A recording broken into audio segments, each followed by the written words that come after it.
major news. Another person has gone missing in the Taiga Forest in the very northern side. His name is Steve Miller. He is very experienced in surviving the wild, but this forest may have been challenging for him. His family is worried about him, and he is yet to return. 17 people have gone missing in this deadly forest. The authorities claim that it is simply the harsh weather and dense trees which the players were unable to deal with, and therefore have met their unfortunate fate. They added that there is no need for an investigation.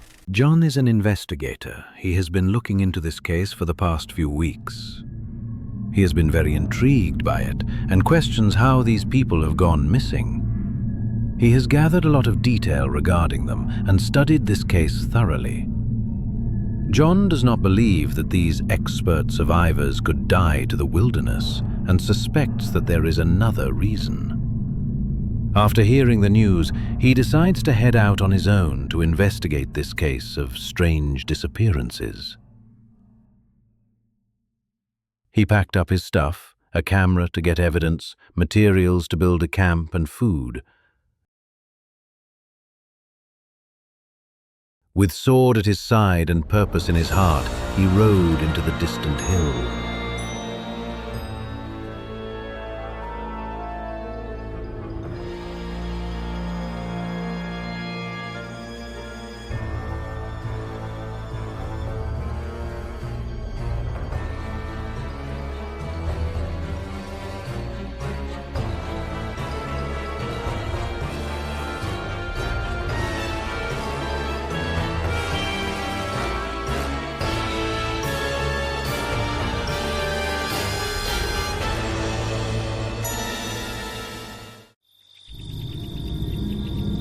After a long and tiring journey across hot desert and grasslands, John finally reached the plains beside the dark, lifeless forest. To his surprise, a small village sat nearby, unusually close to the forest. He felt a wave of relief. At last, a place to rest. He wouldn't have to set up camp in the cold.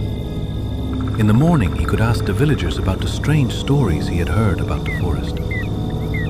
He walked into the quiet village, his boots crunching on the icy ground. He knocked on several doors, but no one answered. The village felt empty, almost frozen in time. John decided to wait until morning. Maybe the villagers were just asleep or hiding from the cold. He found a guest room, quiet but oddly ready for someone. He lay down in the small room and slept, but something didn't feel right.